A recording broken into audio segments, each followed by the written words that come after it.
everyone left after, yesterday they asked for kind of, do you worry about your ability to be fair and impartial? And a lot of people left then, but not as many did as I expected. Actually, there were a fair number of people left. And I of course have opinions about the defendant, but everyone deserves the right to a fair trial. So I was like, I'll stick around, I'll see what they ask, and I'll tell the truth. And it seemed like everyone was really kind of trying to put their own feelings aside and be impartial. And there were people from I want to say kind of sorry both sides of the aisle in the jury box who were answering the questionnaire who said, I do have these prior political beliefs either in favor of or against the defendant, but I am willing to put that aside and try and be impartial because I think everyone kind of sensed that we were running out of potential jurors, and I'm sure they could call more, but there was a sense of like, oh, we need to be here and do our civic duty and whatnot. So. What was it like sitting across from Donald Trump in the courtroom? It was wild. It was. I really wish that I didn't have such a scheduling thing because history is being made regardless of how it goes. It's just such a fascinating thing. It's like, oh, here's this person who you followed on the. What was your number? Can I have your name? Kara McGee. Hi. Can you spell it? Well, KARAMCGEE. I missed the beginning. You were dismissed? I was dismissed, yes. And did the judge bar you from talking? No, he didn't say anything, so I hope this is okay. It is. Yeah, you're fine. Why were you dismissed? I work in cybersecurity, and the nature of my job would be very difficult to do only after 4:35 p.m. every day. I wasn't sure if he would say please stick around anyway, but when we got to the last question, which was like, is there anything else that you need to mention that might affect your ability to be here, I was like, to be honest, this is what my job. How far through the questionnaire did you get? That was the last one. So all 42. Yeah. So you just had a scheduling issue.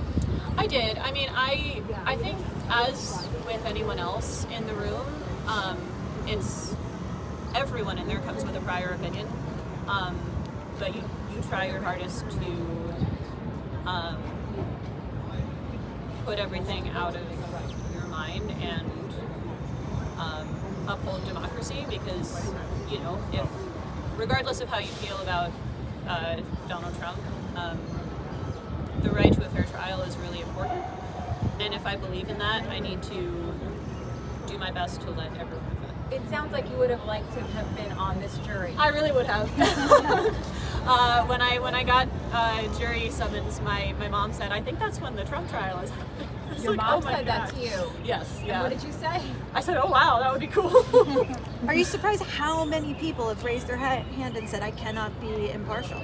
I'm not sure. Ooh, sorry. I think it's hard for anyone to be truly impartial in this case. I am surprised at how many people were. I'm not sure if the word is like immediately honest about that, or not willing to try and at least see like, all right, what else do they ask? Is it possible that I could kind of like put the blinders on? Did you say that you could? I said that I could. I think for anyone it would be difficult. You said you could be impartial. I said I could be impartial because I think that no matter who someone is in this country, the right to a fair trial is more important to me than my own particular feelings about that person. And that's what I would keep in mind. Did former President Trump see you leave, get dismissed? Because we spoke to another juror. Yeah. When you were dismissed, did he turn to you? He looked at me as I went by. I couldn't really tell what he was thinking. Did he smile or not smile or anything? He kind of had the same expression on the whole time. I wish I had something more interesting to say about that, but yeah, he watched me leave. Did you see him doze off? He was closing his eyes at points. It was hard to tell if he was dozing off or absorbing the courtroom environment. I'm not sure. Just the atmosphere, like in the courtroom, it was tense. A little bit tense, but also, it was, I think jury-wise specifically, it seemed like everyone was kind of like, all right, it's our time to step up and like be, model citizens here. They're definitely serious. People seemed a little bit less likely to like talk amongst themselves than they. Other jurors we spoke to said it was history. Yeah, You yeah. could feel that moment. You really could, yeah. It was very cool. Yeah, I really wish that I could have stayed for the whole thing. It's really Kara, cool. could you spell your name again, please? KARAMCGEE. And did you say how old you were? I'm 29. And your I work in cybersecurity? Cybersecurity, yeah. Yes, I live in the East Village. Yeah, it would have been my first jury duty ever. So. By the way, the accusations go back 8 years. This has been written about for years and years, more than the other trials. Did you have some familiarity with the charges and the issues, even though you're bit. supposed to have a news blackout A little now? bit, yeah, which of course is another thing with this trial. It's like everyone has heard something about it from somewhere. My mom is really interested in the legal process and had been talking about this case previously before I had been called on jury duty. So I had her take on it. Yeah, I didn't look up anything about it because the judge told us not to. I know. So. Oh gosh. That I found weird.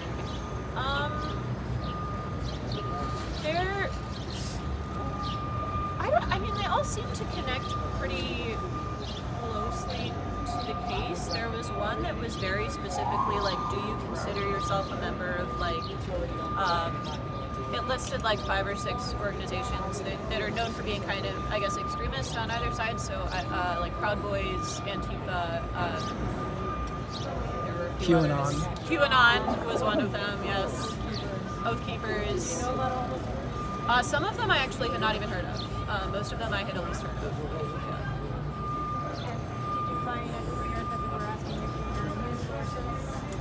I found it interesting, but that one definitely made sense because I think because as you said, it's this case has a lot of history. It's anything you might have opinions you might have built up by listening to only a specific news source for years would, even if you don't intend them to, would color your interpretation of it. And what are yours? Mainly my mom. She's a lot more plugged in than I am. I Google. I like to look things up for myself. But I don't really watch TV news. I think that's a generational thing. So sorry, TV news people. Yeah. Do you have your jury, the ID? Yes, I do. Yeah. There's a number on it though, right? There is. Yeah. The judge didn't say anything about not talking about this, so I really. So you were juror number what? 377. 377. Yes. Yeah. Hold I'm that not up. lying. Can you hold I that really still was for a second? able- yes.